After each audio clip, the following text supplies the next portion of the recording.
Hey, yo, what the f***? This is a pally right here. The late night flight is paid for by the following. Hello, I have 3 questions for you.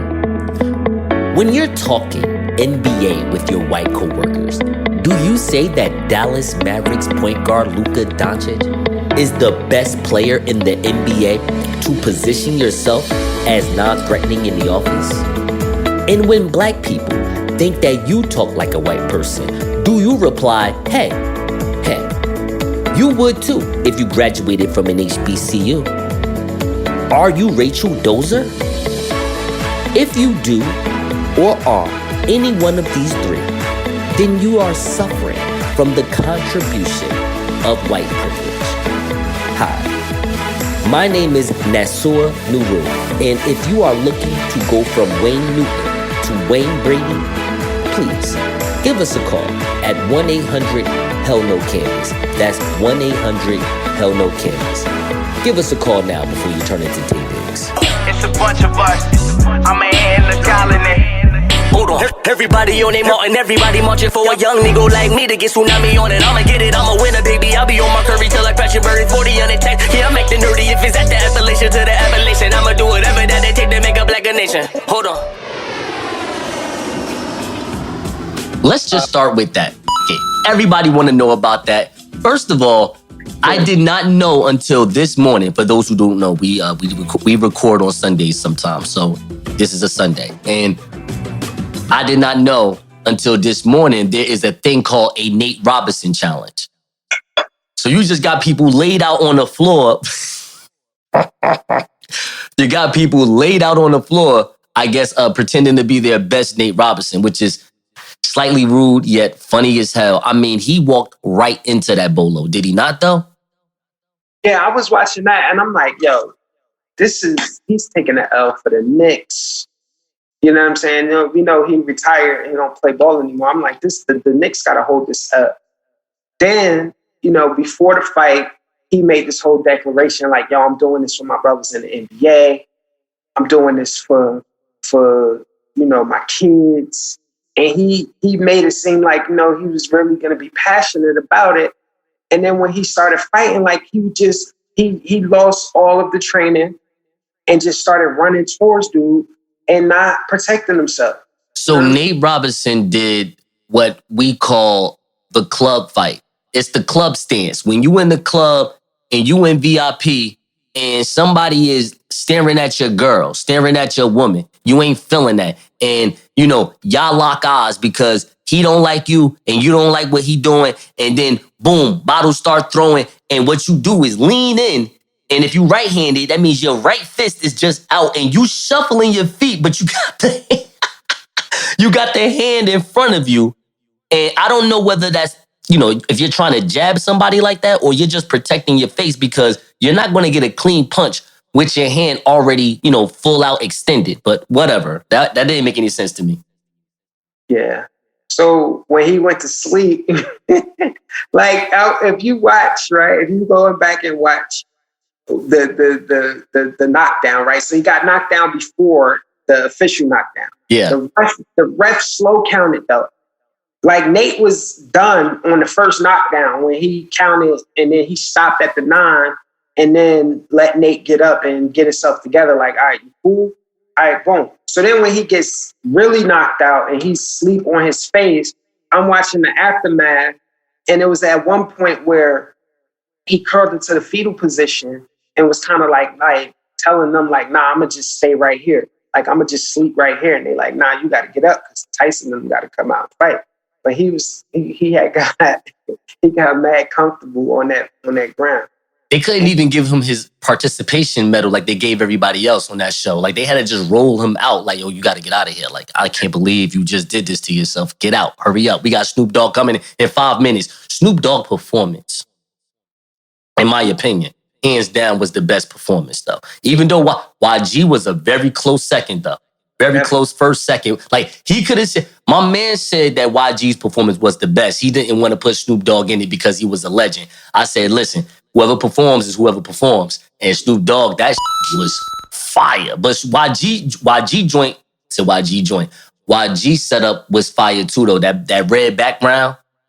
Right. Oh right. man, that was fire. That was dope. I don't know who this St. John dude is. I heard he's from New York. Mhm. I'm not gonna lie to you.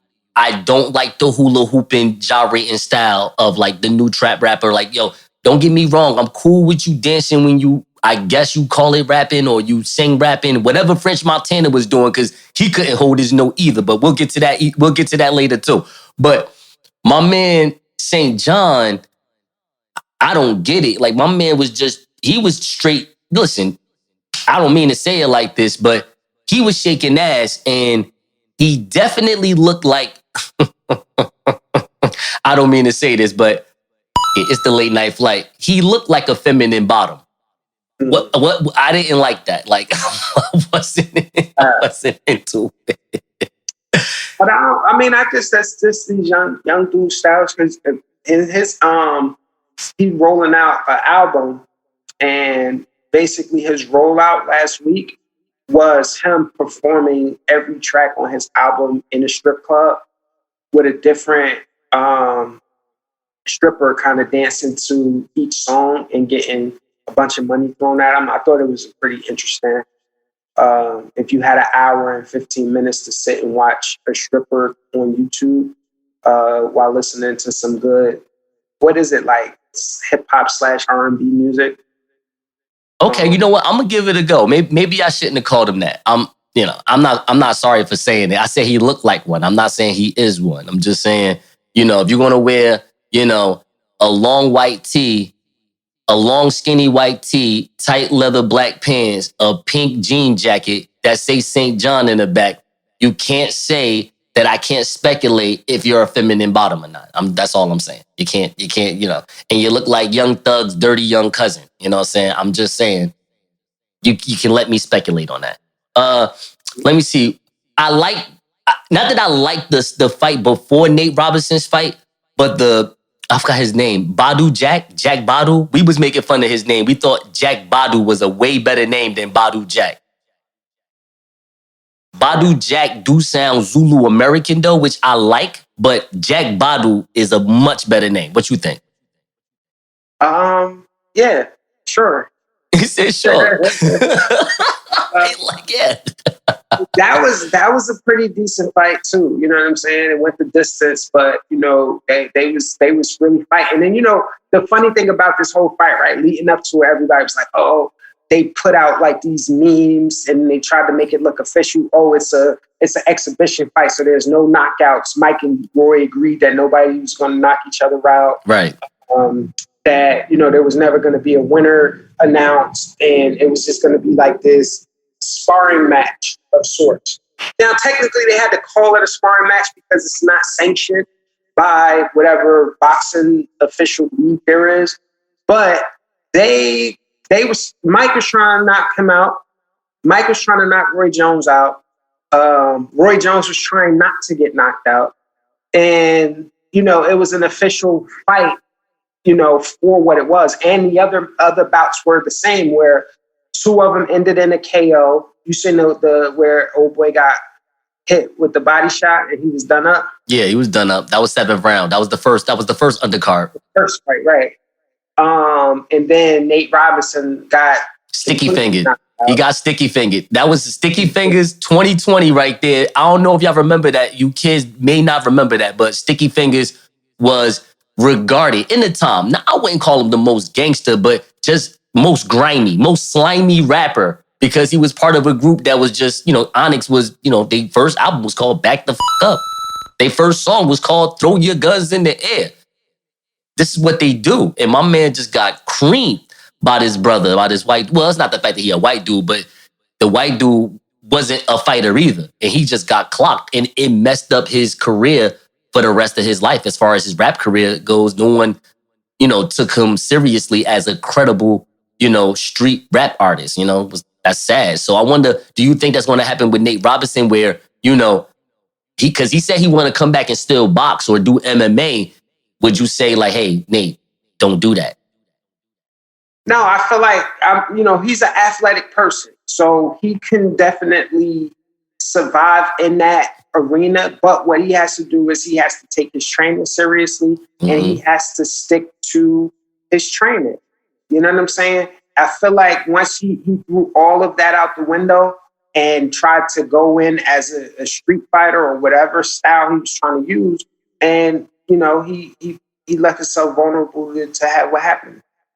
Yeah, man, that was sad. That was sad. But let's go to the main event. I mean, we already talked about it real fast. Well, at least you did. You know what I mean? And I like what you said about it.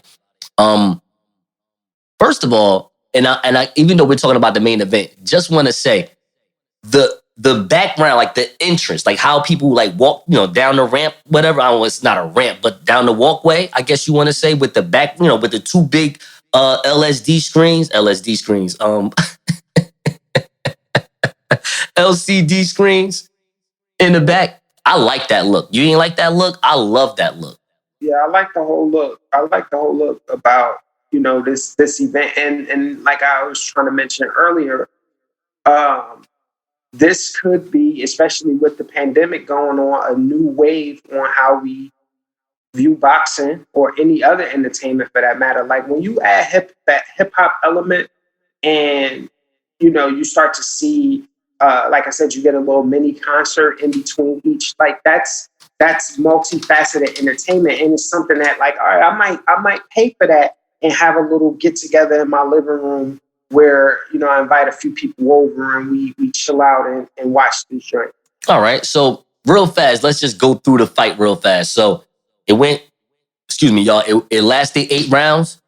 I think it was better than pretty good fighting from two 50-year-old men. I mean, I think they held their own. I like Roy Jones definitely gave you, y'all must have forgot type of feel. Them little crazy jabs that he was trying to put. He did a jab with a side step because he ain't want no sauce with them body shots. He ain't want none of that. Mike Tyson, to be honest with you, he looked like a 50-year-old version of the 1980s version of Mike Tyson. You know what I mean? So that's a tribute to him in his workout plan right now. He looks, I ain't gonna say he looks incredible, but he looked like the 50-year-old dude from South Orange Avenue that's always jogging. Like, you don't want no sauce with him. Yeah. No type of sauce with him. But more importantly, I think the biggest winner out of everybody is a streaming app, a social media app called Thriller. Now, Thriller is known as this American video making social networking service that's owned by a media company called Proximia. All right. Now, it allows users to automatically edit and synchronize their videos to background tracks using artificial intelligence, unlike TikTok that will let you do it on your own. So this is basically a poor man's TikTok, supposedly. They do boast to have 186 million subscribers, which is crazy because I never even heard Thriller until this boxing match. What about you, Heine? This the first time you ever heard this? Yes or no on that? But yes, this is the first time I heard of it. Yeah, 186 million subscribers. 2 of us never heard of this. This is crazy. But anyway, so Thriller is this app where, you basically can do, social media videos, and you can use your favorite rap artists or hip hop artists or, pop artists, whatever kind of music you like. You can use their favorite music to basically, using the background to do your thing, to do your film. So who owns this or who's invested in this? Try a Lil Wayne, try a Snoop Dogg, for instance. That's why you heard a lot of Snoop Dogg in yesterday's commentary, in yesterday's presentation, period. And I just gotta say, Snoop Dogg deserves like a lot of different jobs. He should be the rapper. He should definitely be he should be your entertainment. He could be your host. He could be your commentator. Yo, Snoop Dogg was the most entertaining person yesterday besides Mike Tyson. What say you on that? Definitely. Like Snoop's commentary of the fight. It's like Snoop is saying the shit that we saying in our living rooms. Yeah. And so you like, oh yeah, I could feel this and I could vibe with this, because when you watch a regular bout, you got the commentators, even when Roy Jones is on the sideline commentating, or you have former boxers on the sideline, they're keeping it very professional and technical with their opinion. But Snoop was mad emotional, like, yo, these both like, oh, it's like my 2 uncles fighting. They fight again in the backyard. Like he was keeping it funky. Like, so I really appreciated how Snoop gave it up on that. I don't know who but I'm saying the other boxer or MMA fighter, because I know Sugar Ray Leonard, but the other dude who was a Black American, I don't know if he was a Black American, but he was a Black brother. Right. He kept saying, it's levels to this the whole way through. He was just like, yo, you don't understand. Ronaldo, whatever his name is, Ronaldo, forgot his name. He used to work for WWE as a commentator. He actually does a really good job. I shouldn't disrespect this man's name like that. But he was talking to him, and he would that was his answer to everything. Why don't you let me know what you think about Mike Tyson? Man, listen, man, there's levels to this. I'm like... Yeah. But you know what? It felt casual. It felt real. It felt leisured. You know what I mean? Like you said, Snoop Dogg made you feel like he pulled up a seat in your couch. You know what I'm saying? Ate your Tostitos and went over to fight with you. I like that move. I really, don't get me wrong. I don't mind you teaching me, you know, but, you know, as long as it's a Bernard Hopkins or a Sugar Ray Leonard, somebody that, you know, went through that storm.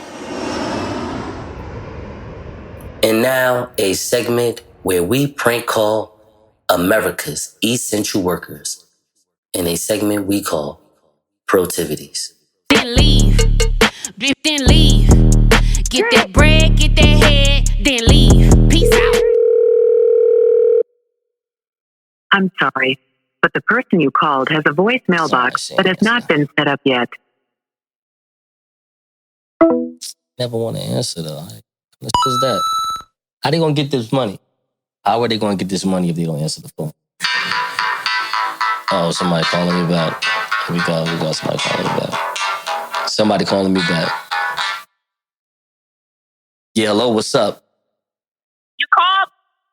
Yeah, I called. This the drop of chocolate? Yes.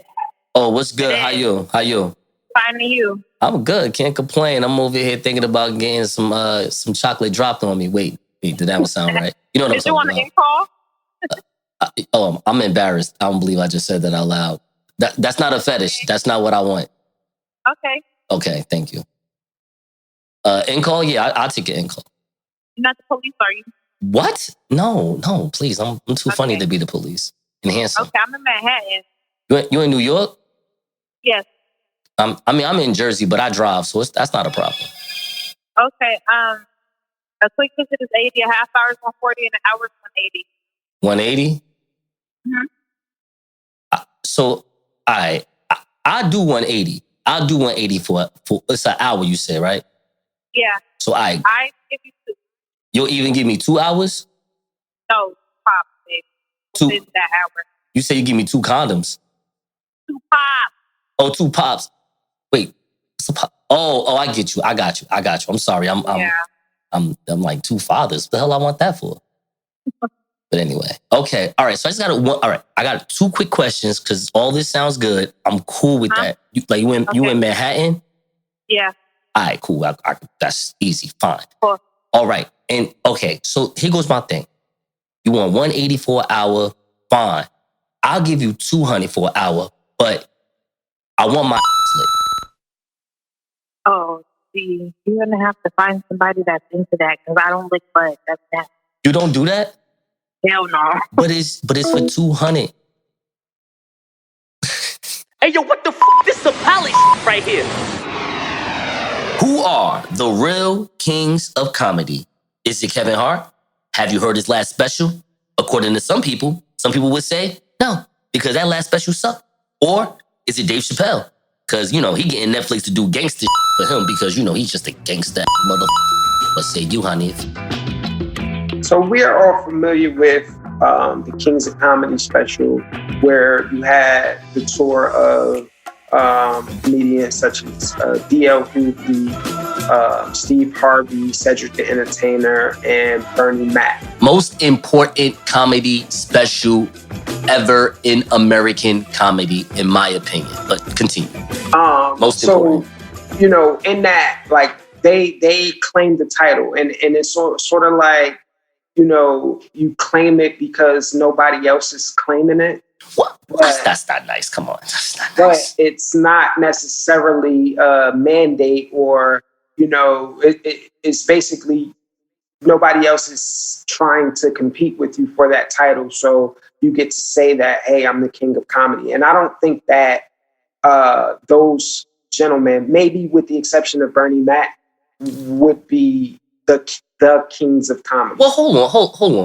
One second. I want you to keep going down the road of what you're saying. I only want to take up 50 seconds. So real quick, that movie or that comedy special, When America Saw It, that came out in 2001. Mm-hmm. Tell me any black, and I'm not saying that they are the kings, because remember, this is nothing but great marketing. That's all it really is. It's just a marketing ploy. Kings of comedy. And don't get me wrong, we technically you can't say any of them are the king, but as far as, like how we're going to get into our next subject about who's the king of the South as far as rap, there's kings all over. You know what I mean? There's kings and queens all over. Now, are any one of them the king? Maybe, maybe not. I don't know. But I mean, again, I just want to ask you, in 2001, give me the black comedian that is surpassing those four in 2001. And I would say Chris Rock, but other than him. So the point I'm making is that in that instance, right? Mm-hmm. There's nobody claiming the title. There's nobody claiming the throne. Right. The people didn't deem them the kings of comedy. They kind of took the name and ran with it. And then people was like, well, okay, since nobody else is challenging you, I guess you could be king. Or was it just a show? Was it just a name of a show when people came out to go see it? Because you have four big names. Okay, I'm sorry. No, but we're talking about people standing in the industry and how they feel. Oh, okay. And they felt like at the time, I'm sure they felt like they were the best comedians in the game at that time. So it only made sense. But again, in a circa 2001, you got the Chappelle Show. Chappelle Show came out 2004. So you have Dave Chappelle, who's out here putting out comedy specials that are still classics to this day. Well, when was Killing Them? When was Killing Them Softly? I'm about to look at that right now. You keep talking. I'm gonna find out when Killing Them Softly. Okay. Find out what year that came out.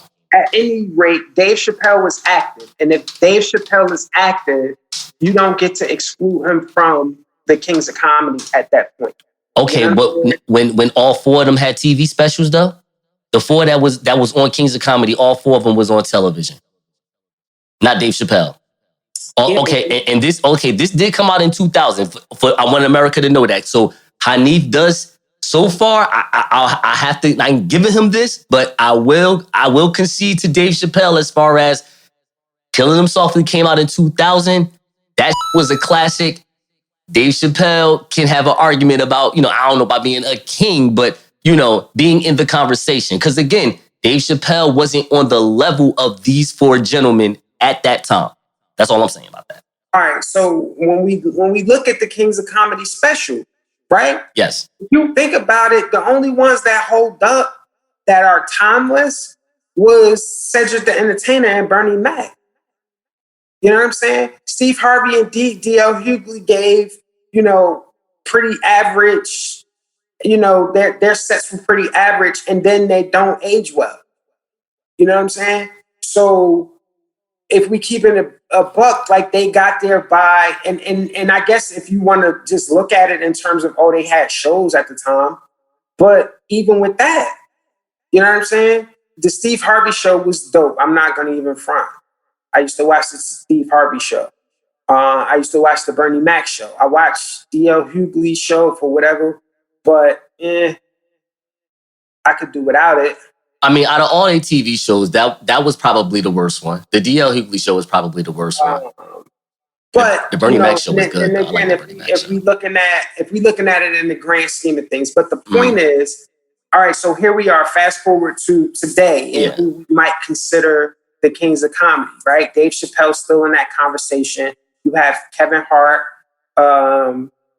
Then you have Chris Rock, because Chris Rock just released a special. What other black comedian? Like, I feel like if Eddie Murphy decided to drop a stand-up, he would shut all of these up. I mean, well, see, with Eddie Murphy, I mean, he's Richard Pryor, Red Fox. I mean, he doesn't even need to be in this conversation. He's a god. He's a god. Like, that's a comedic god. All right. So I guess to get to the point is that, you know, in today's time, right, nobody's claiming they're the greatest, right? But if we talk about marquee acts, Kevin Hart is one of the premier acts that if he puts out a special, it's going to, you know, get a bunch of hits and listens. And as a lot of people are saying, this last special that he did on Netflix, Zero Given or something like that. Yeah, that's what it was called. Was not funny. No, it wasn't. It was bad, actually. I watched it. I got some laughs out of it, like on, you know, on parts that I could relate to when he's talking about like how men go out versus how women go out. You know, the stuff that he was talking about with his daughter or whatever. But it wasn't, you know. It wasn't laugh at my pain funny. Right. It wasn't that funny. You know, but then now Kevin Hart's going around trying to, you know, do cleanup and, you know, make excuses or say why he's making certain jokes, and everybody's kind of giving him a pass, like he's trying to be more marketable and mainstream because I'm like, yo, I feel like at this point in Kevin Hart's career, this is when he should be trying to tap into, you know, being able to say whatever the hell he wants. You know what I'm saying? And not necessarily trying to play for a broader audience. Well, okay. How did Kevin Hart get on? He didn't get on by being that person. So I'm pretty sure Kevin Hart is basically going to continue to straddle a fence where he can basically be, he can look lovable because, you know, he's short. So he comes off as cute and cuddly. He can't come off as threatening. So this is, and then we talk about this, right? And what do you fear? Because we got to bring Steve Harvey back into that conversation about like when him and Monique had their back and forth about what people should be saying and not saying when it comes to these white spaces and how they get their money. And he was basically telling Monique like, yo, you got to kind of shut up and just grin and bear it so that you can get your money. And she's like, nah, I want to do more than that. And then here we have the God himself, Dave Chappelle, who's like, that. If it's not real, if it's not right, if it don't sit well with my conscience, I'm not participating in it. Well, let's stop right there again. How did Dave Chappelle get on? Dave Chappelle was on because he was raw. So again, this is how I got in the game, baby. I came in the game raw. So I'm going to leave the game raw. The other dude got hot when he started doing family jokes. So that's what he's going to continue to do. Everybody does what they call their bread and butter. And understand this with Dave Chappelle. Let's not forget, that man wound up had to take a hiatus. It ain't like he just got money every year after he left the Chappelle show, okay? That man went through a he went through a terrible time. I'm going to stop using words that I can't pronounce sometimes. He went through a terrible time.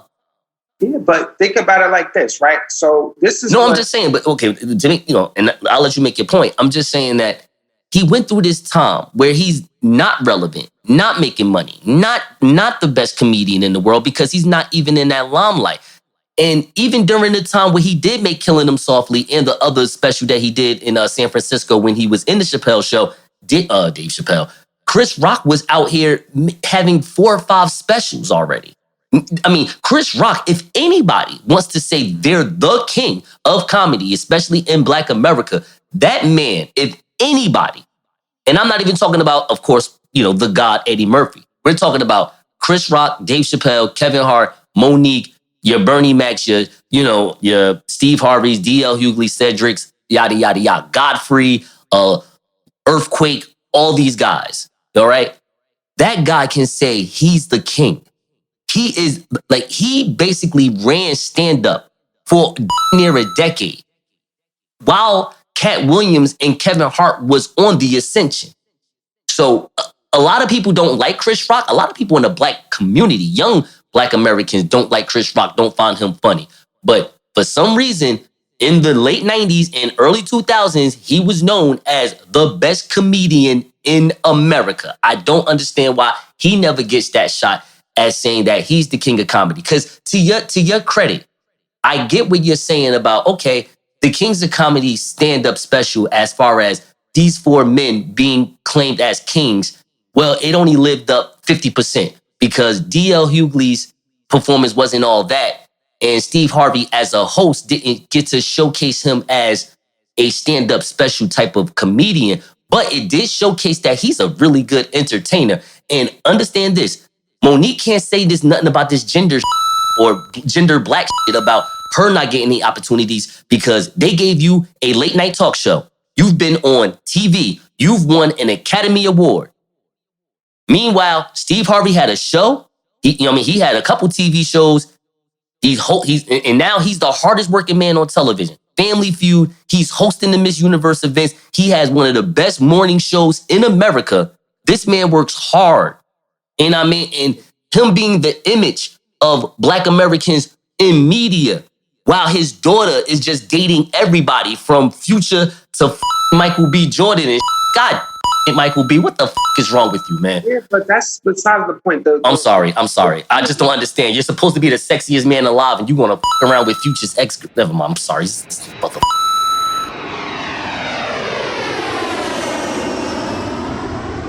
Who's the real king of the South? T.I. has been claiming it for years now. No doubt. T.I. definitely can make that claim as a king in the South. I don't know about the king in the South. T.I., once he came out with that album called King, and he had that hit. Now, in my opinion, in rap music, you can always have your bubblegum hit. You can always have that pop hit.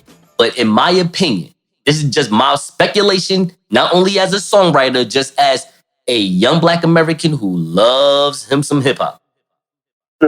When you have a rap song, like a legit rap song that hits Billboard pop charts, like when it's top 10 for no apparent reason, the same way Hard Knock Life was for Jay-Z, like that was a rap track.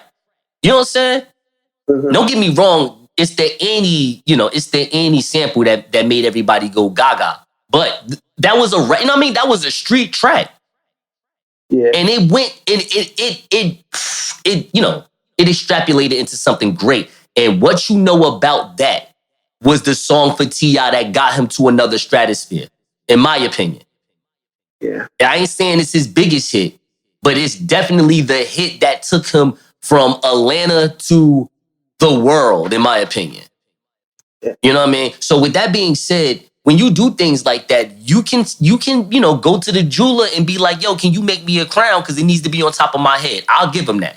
Now, there's another king that I want to not talk about, but I want to give him some points. He's another modern day king. And I think he's a king because in the time where Lil Wayne could have said he was the best rapper alive. See, even with the Kings of Comedy thing, it's very subjective.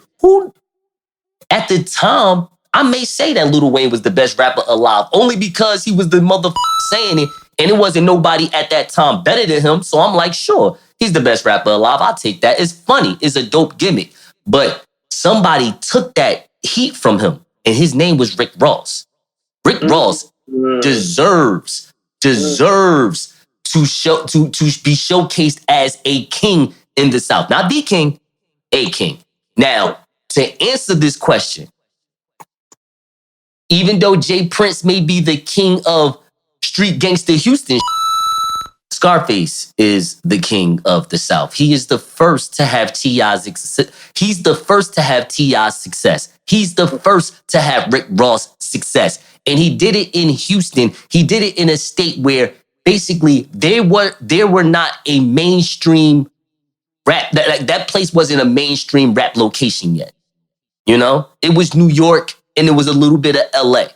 You know what I mean? South rap wasn't even hot for real. The Ghetto Boys, and just like you said a few weeks back about what makes a great group, you said that when that great group can develop a solo artist and that solo artist takes it to a whole nother level. Well, here you go. Early 90s, his name was Scarface, okay?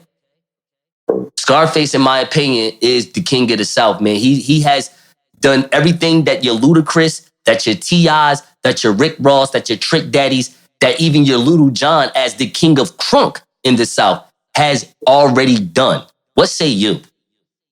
Yeah, so I agree with that 100% because that's exactly what I was going to say in terms of Scarface being the undisputed king of the South, right? And if he wanted to lay claim to that title, then T.I. had better bow out gracefully. And this is another instance of nobody saying anything. And I think T.I. even alluded to this. Nobody's claiming the moniker King of the South, right? So it's just like, there's an open seat to the throne and nobody's really saying that it's mine. Right. So when you get to that, and then T.I. is like, well, I'm hot. I'm from the South. I'm going to just say I'm king. And nobody really challenged it because if you think about it, right? For one, Ludacris should have been able to say it, you know what I'm saying, before T.I., and people would have had to respect it. Lil Wayne could have said it, but I think Lil Wayne was more, like you said, pressed on being the best rapper alive. Lil Wayne wanted to be more accepted in New York for his lyricism than in the South. And then it was just kind of like nobody really gave a f***. And then, like you said, when Rick Ross came through, and then he kind of just took over in terms of like his appeal, because Rick Ross is one of them rappers where it's like, yo, everything he put out is kind of fire. He has evolved Jay-Z's style of flex rapping. He evolved that. Think about it. The best version of rap that people have bought into is, unfortunately, but it's true, the jiggy rap. Jiggy rap is the Yeah. Jay-Z made that famous. And Rick Ross has evolved that. He has, you was talking about the whole Kings of Comedy, and you was talking about, like Dave Chappelle's style versus Kevin Hart's style. And it's funny because, Kevin Hart technically is the bigger comedian. He's not the best in my opinion, but he's the bigger comedian as far as, getting to do all these movies and making mega millions of dollars. Think about this in rap. Imagine what rap would have been if Jay-Z was not the person that had those 8 straight summers of glory. What if it was Nas? Yeah. We don't know what rap would look like if Nas was the one. If Nas didn't go through his mom dying and him just going in and out of, whatever type of, mental fatigue he was going through that he talks about a lot in these Source magazines and XXL magazines when he was on his comeback when he did Stillmatic. But imagine what that rap. I feel like if Nas got to be the leader of rap in those 8 summers rather than Jay-Z, Kanye West probably would have wound up being a producer for him. Mos Def and Talib Kweli would have way more albums out. Common, he used to be called Common Sense. Common would probably be looked at as a top 10 rapper of all time. Yeah. It'd be a different look. Pharoah Monch might be the new Styles P. Because listen, and they want to make that argument all they want with conscious rappers and conscious rap and all of that. But I think rap and rap fans figure it out on their own. No, well, not to cut you off. I'm not looking at it saying that it was going to be ran by conscious rappers. What I'm saying is that it's a style that goes behind it. It's not about just saying all conscious rappers are going to be dope now. What I'm saying is that lyricism, in a sense where it's not just marketed as jiggy rap, was going to be on the forefront. Which I'm just saying that could be a good thing. I think that's content that determines that. You know what I'm saying? There's no reason or nobody else that stepped in Nas's way of being the top rapper. No, not at all. Nas stepped in his own way. Nas didn't want to do it. Nas didn't want to be consistent. That's all. Right. So it's not a matter of, what sound permeates, right? Or what resonates with people. It's about who makes the better music. Well, see, again, go ahead. But okay. So again, the point, okay. I'm not going to use an analogy. Let's stick with rap for a second, based on what you said. Jay-Z made very good music. Sure, yes, he did during those 8 summers. But it's very subjective to say that he made the best. It's just that he was the most consistent. On some business, one thing that almost beats out talent, almost beats out talent is availability. If you're available for these 8 years, I'm going to remember you because you was there for those 8 years. If you were only there for 2 out of the 8 years, you're a flash in the pan. You're Linsanity. Linsanity was dope for 40 games as a New York Knick. Now look at him. But that doesn't apply to Nas. No. Because Nas was consistent. No, he was not. No, he was. Hold on. The I am and the Nostradamus. That was like, yo, we can pull up this. We can pull up pull up his Wikipedia and find out when years that these albums were made. Absolutely. So look at when Illmatic came out, and look at when Nostradamus and I Am come out. Then we put out an album every year and a half to 2 years throughout the 90s. Okay, here we go. You know what I'm saying? Glad you said that. We're going to look at it right now. So, We're going to look at it. Let's go to albums. Okay. So, Illmatic, 94. Right. It was written, 96. Right. I Am, 99. Nostradamus. Now, this is where it gets clever. Nostradamus was saying with 99. So that was basically some months in between. Stillmatic was 2001. That is 1, 2, 3, 4, 5 albums in a decade. Jay-Z had 7 in 10 years. No, what are you talking about? Hold on, let's look at Jay-Z's. His first album came out in 96. His second album came out in 98. We're just talking about, okay, so I'm basing it off when you debut, not the year. He didn't come out in 91. His Jay-Z didn't come out in 91. Reasonable Doubt dropped in 95. Yeah, 95. All right, so Reasonable Doubt came out in 95. So go 10 years. Go 10 years there. So how many? Wait. So let me. So his Wikipedia is so large and.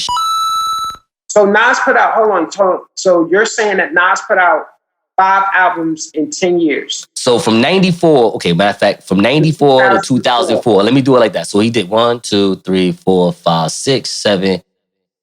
7 albums in 10 years. Okay. No, that's not bad, actually. That's consistent. You know what? I will say that is, I wouldn't call it consistent. I would say it's not consistent. It's consistent is like 94, 96, 97, 98, 90. But this isn't bad. This isn't bad. You know what? It's consistent. I'm gonna say it's consistent. It's what I said. It's an album every year and a half, for 10 years. And we're not missing Nas in that conference, especially back in the 90s and early 2000s, where it's like, yo, you sat with a CD for months. All right, so let me show you something real fast. And I like what you said. All that was fine. So let's go with Jay-Z, right? You ready for this? We're gonna do 10 years of Jay-Z. You ready for this? Now I'm gonna say this just to let you know. 1, 2, 3, 4, 5, 6, 7, 8, 9. He had 9. He had 9 out. So 9 versus 7 that's not that big of a deal, honestly. But let's just go through it. Reasonable Doubt, 96. In My Lifetime, Volume 1, 97. Volume 2, 98. Volume 3, 99. Rock Lot Familiar, 2000. Blueprint, 2001. Blueprint 2, 2003. Black Album, 2003. Blueprint 2, 2002. Black Album, 2003. Kingdom Come, 2006. Okay.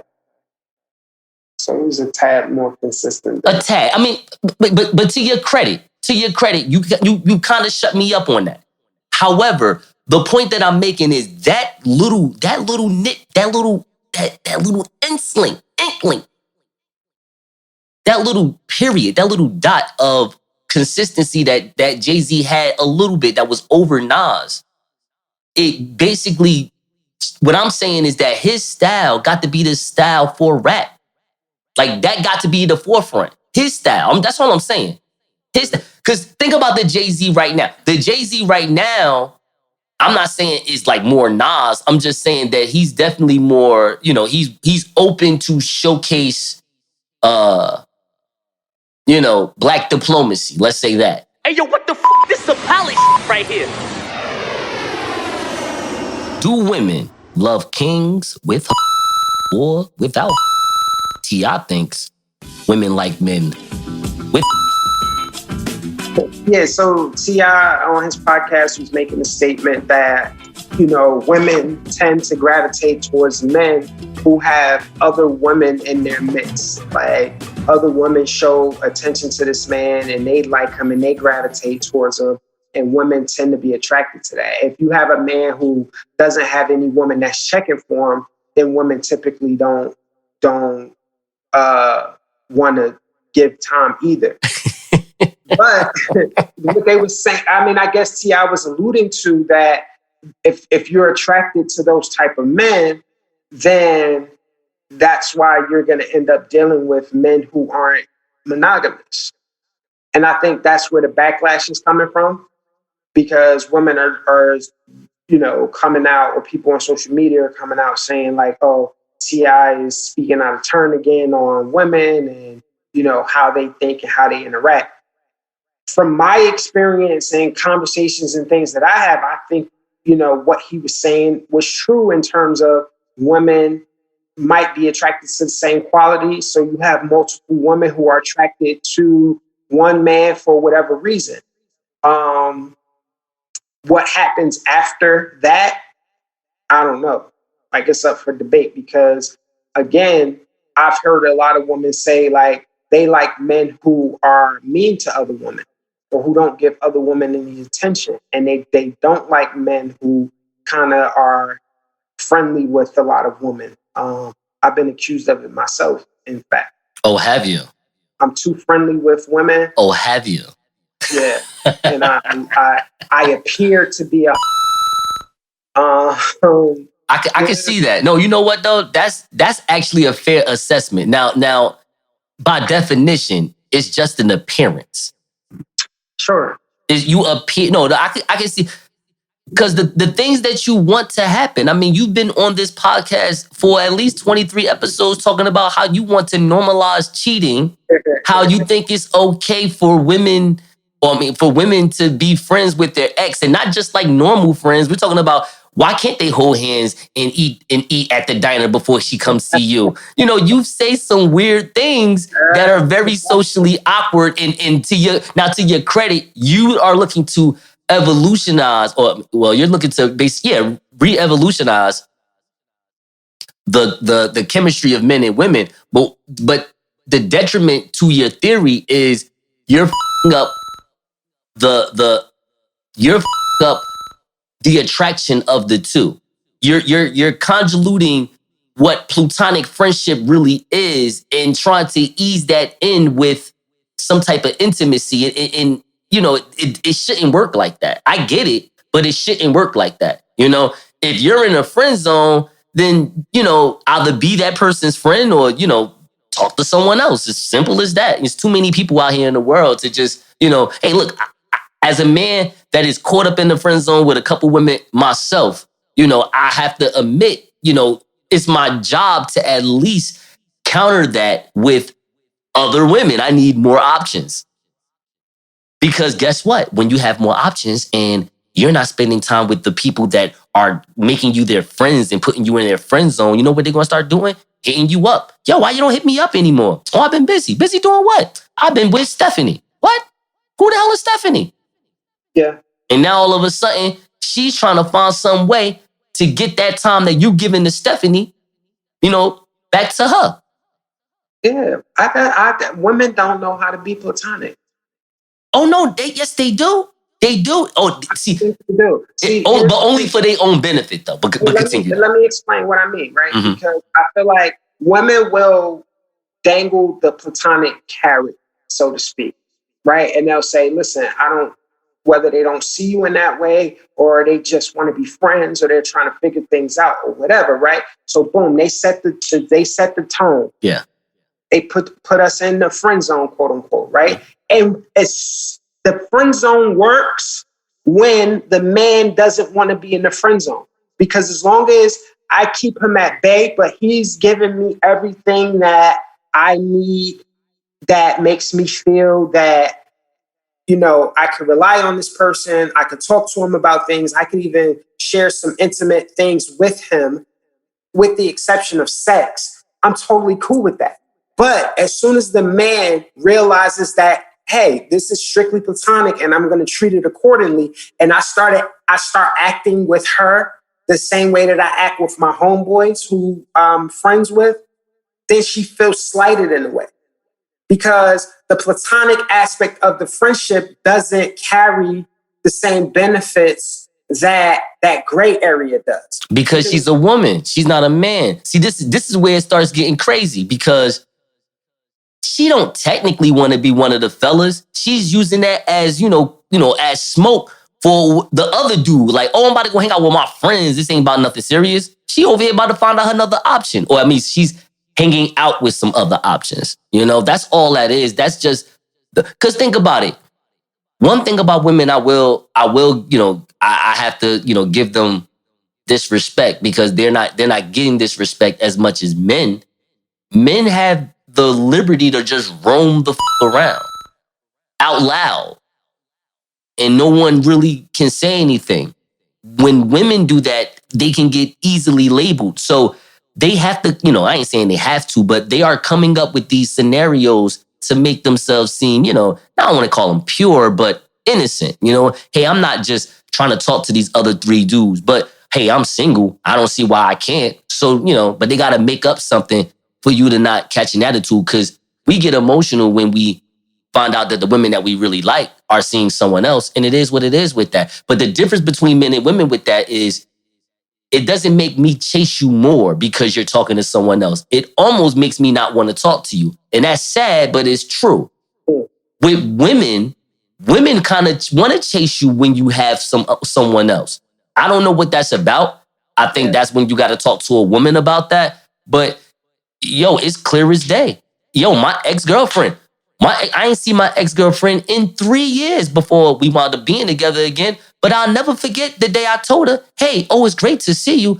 What you been up to with yourself? That's what she asked me. And my dumb ass told her I had a girlfriend. That's because I'm 29 and stupid at the time. It's like, yeah, I got a girl now and I work here and blah, blah, blah. And she came by my house later on to say, I just wanted to stop by before I fly back to California. Just wanted to say hello to you. And guess what? I just wound up getting done up by her. Like just happy. She's like, yeah, so you want to break up with her now, right? I am about to call her right now, baby. That.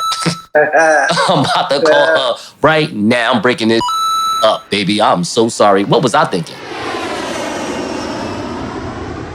Can you be the king of your castle if you live in a separate castle from your queen? Yes, yes, yes. Think about it. As a man, if I have my name on this lease and I ever catch my wife having sex with someone else and my name is on the lease, she has to go.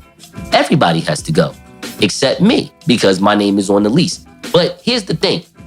No one wants to go through that hassle, right? Even if you're a woman and your name is on the lease and you caught your man doing the same thing. You don't want that hassle. Why not? Live in different places. It worked out for Martin and Gina for 7 years on Fox 5, okay? I'm telling you, this can work for people, okay? So we found out that her name is Kaylee or Kuko. I don't know how to pronounce her name. Audio engineer, you're going to have to bleep out, okay? I'm sorry for saying that. But Cucco, she's Penny from The Big Bang Theory. So she's talking about how since, when COVID first started, how she had to move in with her husband. And I said, hold up, let me reread this. She had to move in with her husband. So she lives this type of marriage because, of course, she's a traveling actress where they don't live together. They're a married couple, but they do not live together. And I'm, of course, most men, you're like, yo, that's great because you can go ahead and do what you do and she can, not me. It's not about that. It's about the space that I need for me to be whatever I like and be as fly as I need to be. This isn't even about sex. This is about a mental stability that I need on a day-to-day basis. Because realistically, the sex part, as much as I like, is not necessary every day for me. Especially if I know it's not going to be that great anyway. Like I can, you can give me a pork chop rather than some sometimes. I'm okay with that. You know what I'm saying? But The thing is, to have that mental space to be as creative and to basically, you know, take care of whatever hobbies you have on the side. And whenever you have that me time where you want to show intimacy and passion and love and responsibility towards your woman, you can just call her up and say, I'm about to take a flight to California to come see you. I think this is incredible. Why didn't my parents teach me this when I was young? What say you to all this? You know, when I talk about this in various circles, right? People keep bringing up like, well, oh, you just want to do that so you can cheat or have other people. And I'm like, yo, if living together is designed to prevent cheating, it's not working. You know what I'm saying? It's not something that you want to hang your hat on because it's not doing whatever your intended purpose is. And if that's the point, then it should be looked at in a different way. So I feel like living separately or even sleeping in separate rooms or, just kind of creating some space actually would help the relationship because it gives you time to miss each other. It gives you time to appreciate each other and, be able to set up certain situations where it's like, okay, we can spend time together, but then we're going to, part ways at the end of the evening. Or you can stay the night at my house and I can stay the night at your house. And it just it keeps you in like a perpetual dating mode. And I feel like that's the best part of the relationship is the dating part. And we lose sight of that when we start to move in with people. And then now it's like, yo, when I have a bad day and I come home from work, no matter how hard I try, you're going to get some of the brunt of that. You know what I'm saying? Or I'm going to have to hold it in and not be able to kind of unwind like I fully want to because I don't want to give you the shit that I got from outside. So from what I can see, my perspective, there's nothing but benefit to having our own separate spaces. I even went so far as to say like, yo, let's buy houses in the same subdivision. We could be neighbors. Maybe not the house next door, but, within the same subdivision. So it's a quick drive or a quick walk to be able to see each other. And you know what I'm saying? Even when you involve kids in it, it's just a situation where it can be worked through. And I feel like it would be better for relationships and people. We should start to try it. My wife definitely has to live in another county. I don't know about the same city block or zip code. I don't know about that. I need to. She needs to live. So I live in Essex County. So let's say, for instance, she lives in Edison, New Jersey. That's perfect. Because if she says I'm on my way, I know I have at least 25 minutes to get my together. Hey, yo, what the f***? This is some palace right here.